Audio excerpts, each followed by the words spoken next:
Hello, welcome, and thanks for joining us on this edition of News 2. I'm Sandra Romansing. The closing of local businesses is causing concern for many Virgin Islanders, but with a little help from their landlord, some business owners in Havenside Shopping Mall can still say they're not throwing in the towel just yet.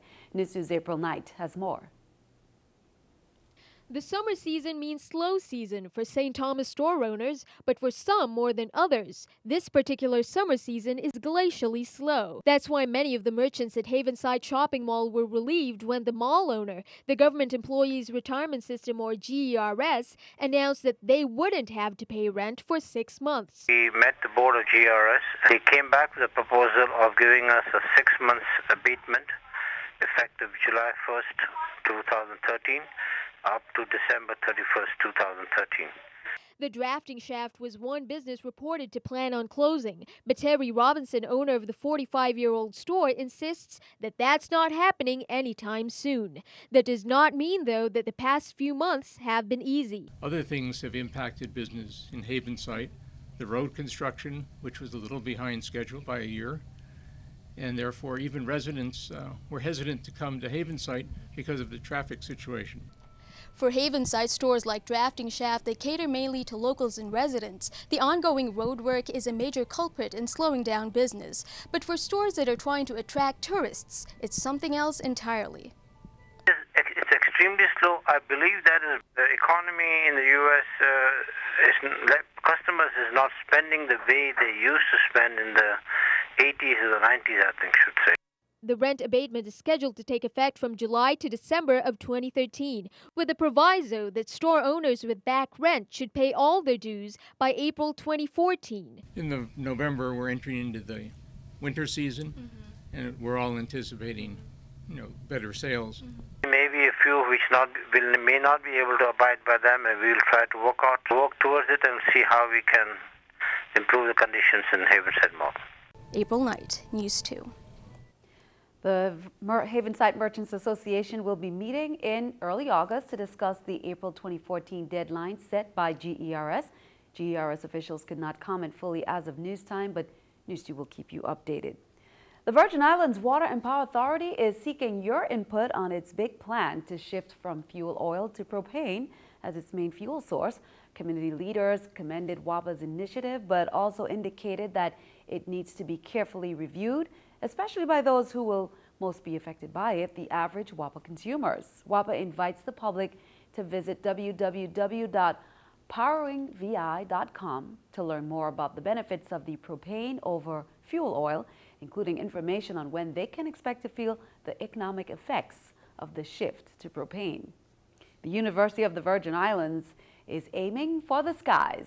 Well, actually the sun. Tomorrow, July 30th, UVI will be signing a power purchase agreement that will make it one of the leaders in the renewable energy generation. UVI will be partnering with New Generation Power USVI to achieve its goal of a 50% reduction on dependence on fossil fuel by 2015. The solar power signing agreement will occur tomorrow, 11 a.m. in front of the Pena House. That's Tuesday at the UVI St. Thomas campus. Police Commissioner Rodney F. Carrot Sr. was officially sworn into his position as the head of the Virgin Islands Police Department in a Government House ceremony on Monday, July 29th. He thanked his family, his wife, Catherine Carrot, and 2 sons, Rodney Jr. and Ryan Carrot. The native Virgin Islander is a 26-year veteran of the VIPD. As police commissioner, he's responsible for leading a department of both sworn and civilian personnel in both island districts. After only a few short months in retirement, Commissioner Carrot was asked by Governor John DeYoung to return to active service. Let me tell you, retirement is sweet. But as you can ask Mr. Lynn back there, he can tell you there was no sleeping days. It was always work, work, work. I was finding something to do around the place or by my mom or doing something. But, I was more than appreciative to be called back as assistant commissioner and then walk right into the acting commissioner position. And here I am today as police commissioner of the Virgin Islands Police Department. But again, I thank all of you for everything that you're doing, Governor. Again, I thank you for the opportunity, and I will do my best with what now you have to work with for the betterment of all. Thank you very much. The domestic violence detectives on St. Croix have issued a wanted poster for Betty Ann Young, who is wanted for third-degree assault and contempt of court for domestic violence. According to police, on July 9th, Young called her former boyfriend to fix her vehicle, which he did. While Young was driving the victim home, an argument ensued and Young stabbed him in his back with a fluorescent light bulb. Betty Ann Young is 57 years old, 5 feet 4 inches, weighs 158 pounds, and has short, wavy black hair and brown eyes. She frequents Friedensburg, Montbijou, and the Candido Guadalupe housing community. Anyone having information on where Young can be found, please call the domestic violence detectives at 778-2211-911 or Crime Stoppers USVI at 1-800-222-TIPS. Police on St. Croix arrested 2 suspects and charged them with aggravated rape second degree and aggravated rape first degree, respectively. Police say the cases are not related. Michael Joseph, who is 30 years old, was charged with the second-degree aggravated rape of a minor female that occurred on September 5th, 2013. His bail was set at $75,000. And Levron Bethel is 36 years old, and he is charged with the first-degree aggravated rape of a female minor that occurred in 2011. His bail was set at $100,000. Due to the sensitivity of the cases and the ages of the victims, police are not issuing any additional information about the case. Both suspects were arrested on July 26th and remanded to the Golden Grove Adult Correctional Facility, pending further court action. Last week, the Department of Justice completed its second annual Operation Island Sweep. Officials conducted a territory-wide check of all the registered sex offenders living or working locally and picked up those who weren't in compliance. NEWS2's Erica Parsons has that story. A total of 9 local sex offenders are back in check. Compliance check, that is, after conclusion of the territory's second Operation Island Sweep last week. That's where the Department of Justice goes through their sex offender registry and, with the help of U.S. Marshals and local police, make sure the information is up to date and any violators are brought in. We were checking everybody to make sure that the information was compliant and current. 2, we had people who have registered in the past but failed to update their registration. And 3, there were those who we were aware of as offenders who may not have registered at all. 5 offenders from St. Croix were arrested and 4 from St. Thomas in last week's sweep, and justice officials say they're following every lead to keep track of those they missed. I have some that we were not able to find here on St. Croix, but the sweep did allow me to locate some people who have left, and so we're in the process of making sure that the jurisdictions where they have moved to, that they are now currently registering there. According to officials, there are currently 55 sex offenders registered in the St. Thomas-St. John district and 42 registered in the St. Croix district. Anyone convicted for a sex offense is required to register with the Justice Department at least once annually and for any major changes. A listing of registered sex offenders can be accessed through the Department of Justice's website or directly at the VI's online registry. It lists the names and addresses for registered offenders. The department can't track any sex offenders who haven't registered locally. They urge community members who know the whereabouts of a sex offender required to register under VI law and who hasn't to contact the department. Erica Parsons, News 2. The Justice Department can be contacted at 774-5666 on St. Thomas or 773-0295 on St. Croix. Attorney General Fraser says the sweep will be done at least once annually to make sure their information for the sex offender registry is up to date. Top Israeli and Palestinian negotiators are taking a step toward peace. Tonight, they've accepted Secretary of State John Kerry's invitation for dinner and peace talks. Danielle Nottingham reports from the State Department. Israel's chief negotiator made a stop at the United Nations on her way to peace talks in Washington. Secretary of State John Kerry is hosting senior Israeli and Palestinian officials for their first face-to-face meeting in nearly 3 years. It's no secret that this is a difficult process. If it were easy, it would have happened a long time ago. The issue separating the two sides, defining the borders of a Palestinian state, halting the building of Israeli settlements, allowing Palestinian refugees to return, and whether to share the city of Jerusalem.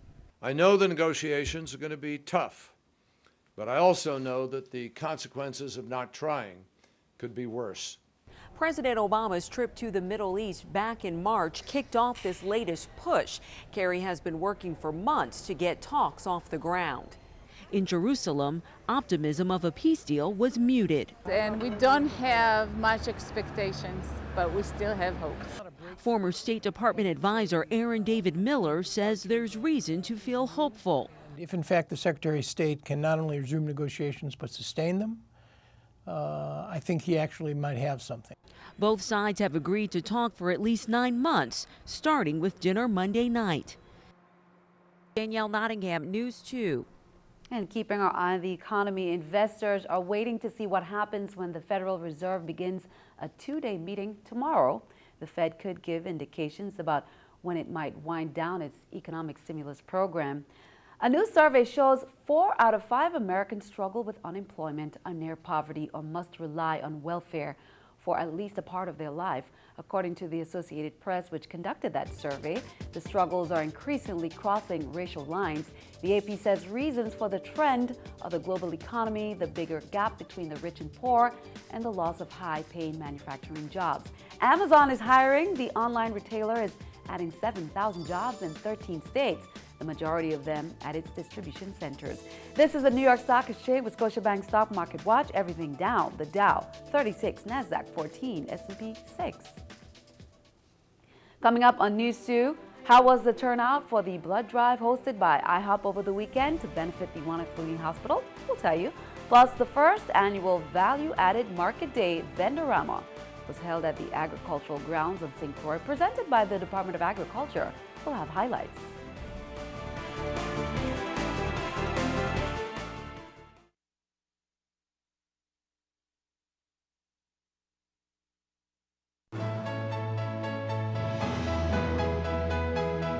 The members of the VI Action Group, Inc., they're requesting that the senators of the 38th legislature hold an additional town hall meeting near the Estate Prophet and Clifton Hill areas on the matter of the Fourth Amendment to the Havenza Agreement. The group feels that there are many more people who have strong opinions about this issue and are not given an adequate and fair opportunity to present them. The VI Action Group also strongly cautions any prompt decisions in this Havenza agreement without careful consideration to the effects and unmeasured elements of indoor quality in surrounding homes. The wholesale price of fuel dipped slightly this week. Havenza's rates at the truck loading station dropped by 4 cents for regular gas and a penny for premium.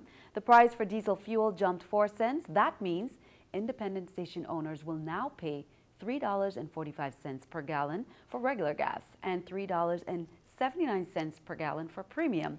The new price for diesel fuel is $3.57 per gallon. The prices all include a 14 cents per gallon tax that Havenza collects for the government. On Saturday, an array of local drinks, cakes, jams, and much more was on display at the first annual Value-Added Market Day Vendorama that's hosted by the Department of Agriculture. The event took place at the Agriculture Fairgrounds on St. Croix and featured products made from locally grown fruits and vegetables. News 2's Shaniqua Robinson has more.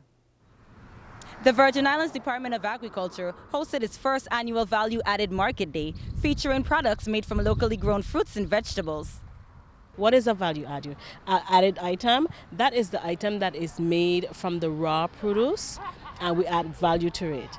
One of the reasons why we did this is because we want the world to see what we have to offer, what we have to export. We have wonderful, talented people here. The first annual Value-Added Market Day Vendorama featured many items such as jams, cakes, tarts, hot sauces, and much more, which were made from locally grown fruits and vegetables.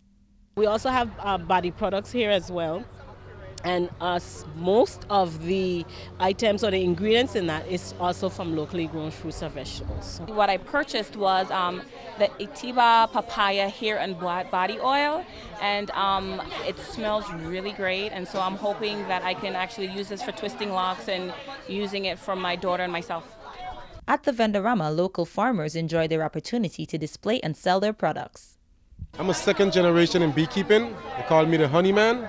I have over 300 and something hives that actually sometime I will harvest honey sometime 3 or 4 times a year.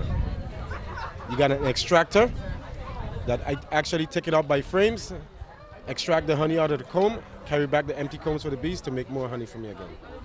The first annual event was considered to be a success and will not be the last of its kind. We want to just say thank you to the vendors, first of all, for participating, and say thank you to the people that came out. And our first value-added Vendorama Market Day is a success in my eyes. Shaniqua Robinson reporting for News 2. Now, News 2 will keep you posted on when the next value-added Market Day will be. Well, on Saturday, IHOP restaurant in St. Croix hosted a blood drive to benefit the Juana Fluby Hospital. In light of the critical need of blood in the territory, IHOP's managers thought it would be a good idea to partner with the hospital in order to help offset the blood shortages they've been facing. Being that IHOP is in a high-traffic area, they hope to maximize their Sunny Isles location by attracting many people. Today basically was to let the community know that there is a need for blood to be donated. The turnout was pretty good so far. We had a few people that came in, donated blood. We also offered free pancakes and a chance to enter into a raffle where they could win free tickets to Puerto Rico and tickets for Caribbean cinema, and they can also come back and get a free short stack of pancakes at our store. I am waiting to give blood as soon as they're finished with the other person in the van. So you are. Be sure to stick around. Your News 2 AccuWeather forecast is coming up next.